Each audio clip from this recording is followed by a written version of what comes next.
we have met that objective and then some. The Bradley Armored Personnel Carrier will bring troops to a combat zone swiftly, efficiently, and safely. It will hold 11 men, plus a driver, and features a 20-millimeter cannon, which will provide ample firepower and at the same time flexibility.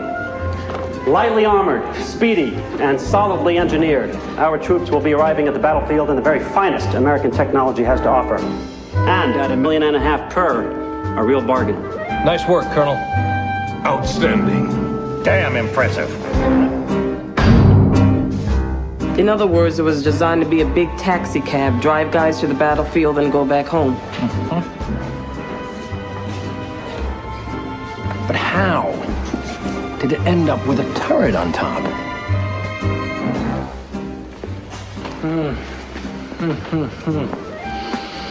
Well, this is all well and good, Colonel Smith, but... Something wrong, General? Well, with this gorilla in production, I don't suppose there's going to be anything left in the budget for my scout.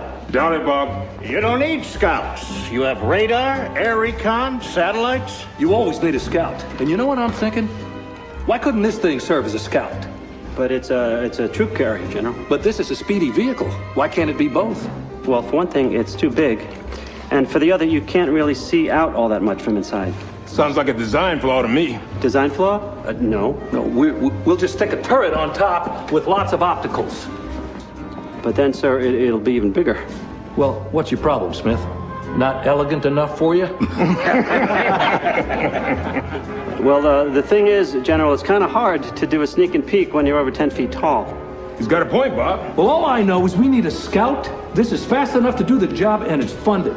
Well, actually, we're a hair over budget. You turned the Bradley into a scout. We're going to be selling them off to some El Presidente de Chimichanga in no time. Anything for surveillance ends up south of the border before the paint even dries. When you needed that anti-aircraft gun, who backed you up on that? You did, Bob. And who testified to appropriations on behalf of that gun? You did, Bob. I'm talking to appropriations next week. Now, do I sell you on my scout or do I not? You did, Bob. And how about some portholes along the side for individual firearms so the fellas can stick out their guns and shoot people? Good. And you know what, Colonel? We already have the turret. We ought to get the biggest bang we can up there. I'm sorry, bang, sir? You can't hurt anybody with that pansy-ass gun. Add on some firepower. Where am I supposed to fit the extra ammo? I don't know. Can't you just shift things around? Make some room. You already got 4,400 rounds of machine gun ammo. Now you want to add 25-millimeter shells. General wants his ammo. You can't have his ammo, unless he runs alongside this thing carrying it. Well, can't you just squeeze it in? No. Oh, come on, just squeeze it in. We're not trying on Levi's here, Colonel. Are you telling me that in a vehicle this size you can't find room for a few rounds of ammunition? Not in its current configuration, no, sir. So the configuration's wrong. There must be something you can dump. Dump, sir? Something you don't need. General, the interior is very spare. Besides the ammunition and the men... Maybe you can leave one of the fellows behind. Let the ammo where the men go. Sir,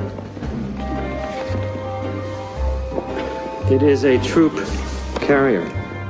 So, make a couple extra trips. What's the difference?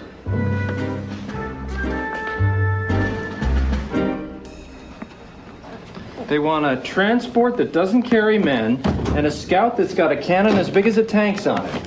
And portholes. Oh, great! Portholes. So the guys can shoot out whatever they can't hit with their cannon. You don't have to buy the damn thing, Jones. Just draw it.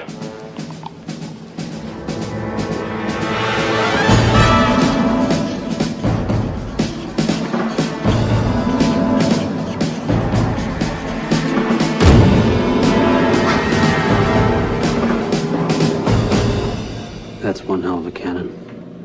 That's a problem. Why? You go out in a battlefield with this pecker sticking out of your turret, and the enemy's gonna unload on you with all they got. Might as well paint a big red bullseye on the side. But it's a troop carrier, not a tank. Do you want me to put a sign on it in 50 languages? I'm a troop carrier, not a tank. Please don't shoot at me.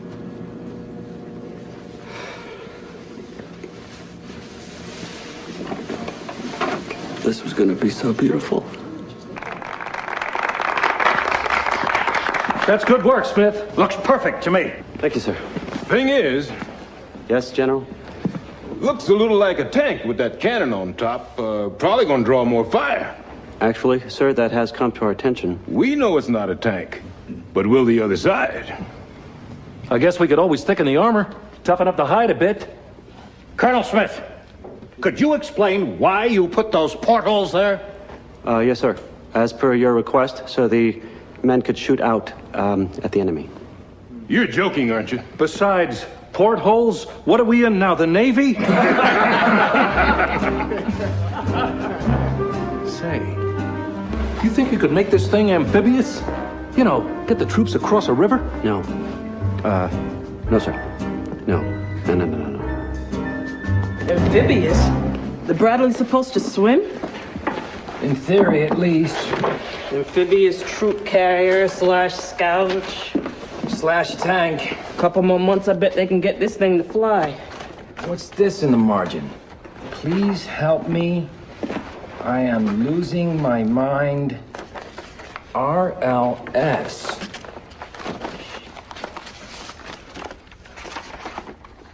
Lieutenant Colonel Robert Laurel Smith, head of oversight and development. Aluminum. This thing's got an aluminum skin. Huh? Anything an enemy tank fires at is gonna go through it like a hot knife through butter. We're doing the specs on using steel rather than aluminum. Of course, steel is much heavier than aluminum, so it won't go as fast.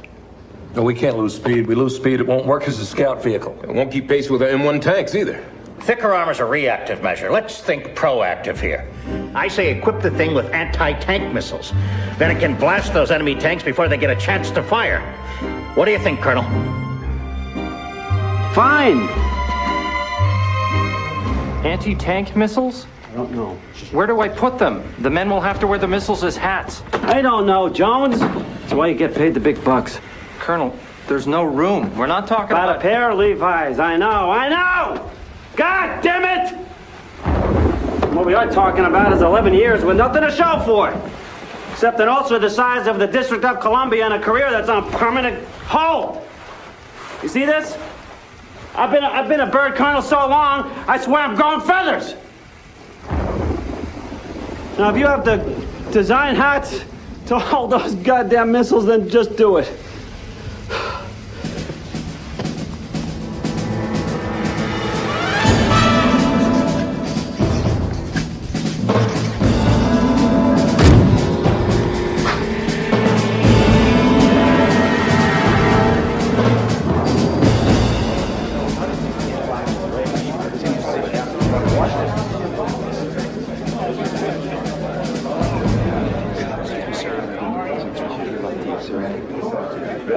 Ladies and gentlemen, if I can have your attention, please.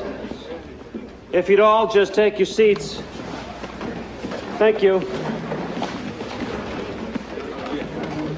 We are pleased to present a scale model of the new Bradley fighting vehicle.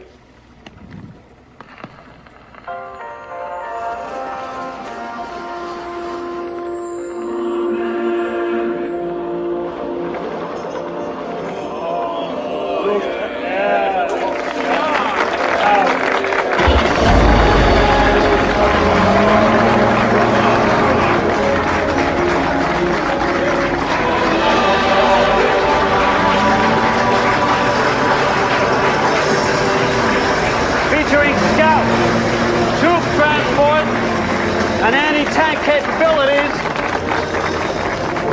It carries 6 men. How many was it supposed to carry? 11. Bradley is outfitted with the most sophisticated surveillance equipment ever developed. It is also equipped with a rapid-fire cannon and an anti-tank rocket launcher. Which means it's loaded with 1,500 shells and 10-tow anti-tank missiles. So in summation, gentlemen, what you have before you is a troop transport that can't carry troops, a reconnaissance vehicle that's too conspicuous to do reconnaissance, And a quasi-tank that has less armor than a snowblower, but has enough ammo to take out half of DC. Fantastic. Congratulations.